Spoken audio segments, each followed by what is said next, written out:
नियति ji, first of all welcome to IIS। Thank you so much. And सबसे पहले आपसे जानना चाहेंगे कि बेबी डॉल एक माइक्रो ड्रामा फॉर्मेट है जहाँ जी स्टोरी टेलिंग की पेस बहुत फास्ट होती है, जी। और ओटीटी का कंपैरिजन भी आपको एक्टर के तौर पर सबसे बड़ा चैलेंज क्या लगा? See honestly as an actor I think हमें ज़माने के साथ चलना पड़ता है। और आजकल फ़ोन का ज़माना है, और फ़ोन जो ऐसी चीज़ है जो आपसे कभी दूर जाती ही नहीं है। और सिंस आई सेड कि हमें अपडेट रहना पड़ता है, तो I think verticals are the new future, it's the future of entertainment. और हाँ, स्पीड डेफिनेटली ज़्यादा है, बट अच्छी बात यह है कि इसी ज़रिए हमें डिफरेंट डिफरेंट कैरेक्टर्स को टच करने का मौका मिलता है। एंड वो एक्टर्स के लिए बहुत ही बड़ी बात हो जाती है कि हमें अलग अलग कैरेक्टर्स प्ले करने का मौका मिलता है, और हम हमारे फैंस को एंटरटेन कर सकते हैं। क्या आपको लगता है कि आज ऑडियंस पेशेंस से ज़्यादा इंस्टेंट इमोशनल कनेक्शन ढूंढ रही है? आई थिंक ऑडियंस को सिर्फ एंटरटेन होना है, और अगर अच्छी स्टोरी टेलिंग है और अच्छा कंटेंट हम दे रहे हैं तो डेफिनेटली ऑडियंस हुक हो जाती है, फिर चाहे जैसा भी मीडियम हो।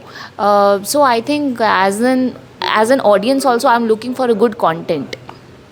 आपके कैरेक्टर में ग्लैमर और वल्नरेबिलिटी दोनों नजर आती है, तो रियल लाइफ में नियति और बेबी डॉल के लीड में कितनी सिमिलरिटीज और कितने डिफरेंसेस हैं? बहुत डिफरेंसेस है डेफिनेटली। आई डोंट थिंक मैंने कोई भी डेस्परेट मूव कभी भी अपनी लाइफ में लिया है, जबकि मेरा जो कैरेक्टर है बेबी डॉल जो है उसमें तो this girl is an actor who is struggling to get into the industry. और जैसे हमें पता है मुंबई में लोगों के खर्चे इतने होते हैं, और ऑल ऑफ इट, तो उसके चलते जो इसका लड़की का जो मैनेजर है, एजेंट है, उसने एक शॉर्टकट दिया है। और the best part about this is that हमने इस स्टोरी का जो टेक रखा है बहुत ही ह्यूमरस फनी रखा है। So that's the USP of the entire show, that we are touching something like vulnerable topic, but it has humor added to it. आजकल का कंटेंट का फोकस सिर्फ एक्टिंग नहीं, सोशल मीडिया प्रेजेंस भी होता है, तो क्या आपको लगता है कि टैलेंट से ज़्यादा विजिबिलिटी का इम्पोर्टेंस होता है?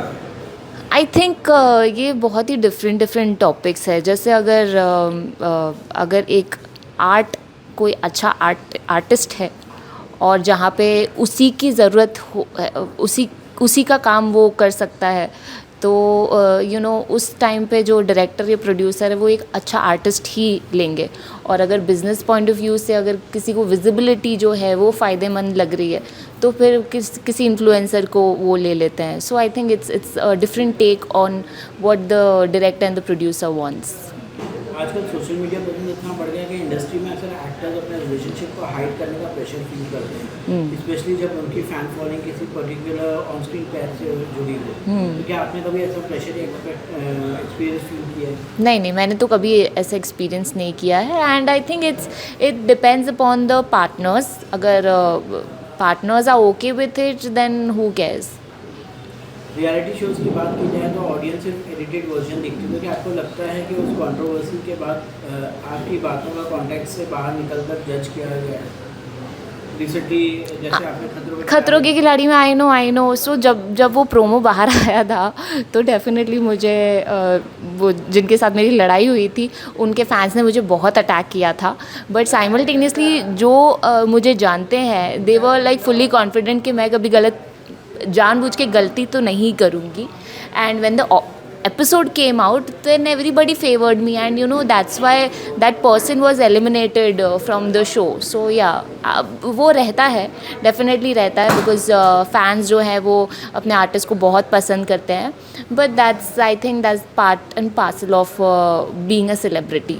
आपके कुछ शोज जैसे नज़र एंड चन्ना मेरे या ऑडियंस के बीच कल पॉपुलैरिटी ले आए, लेकिन उनके एंड या ऑफ एयर होने के फैंस काफ़ी इमोशनल और अपसेट थे। तो आपको लगता है कि टीवी इंडस्ट्री में कई बार स्ट्रॉन्ग कंटेंट का टीआरपी प्रेशर की वजह से? डेफिनेटली, प्लीज़ हटा दो ना ये TRP thing. I don't know why TRP is there honestly, क्योंकि हमारा चन्ना मेरा, स्पेशली नज़र तो 2 साल चला था। चन्ना मेरा, इफ आई टॉक अबाउट, हमारा चन्ना मेरा was so popular amongst like you know OTT पे बहुत देखते थे लोग, जियो पे, आई थिंक हॉटस्टार पे, तब हॉटस्टार था, हॉटस्टार पे बहुत देखते थे, क्योंकि हमारी काफ़ी ऑडियंस आउट ऑफ इंडिया की भी थी, बट वो काउंट नहीं होती थी एज TRP।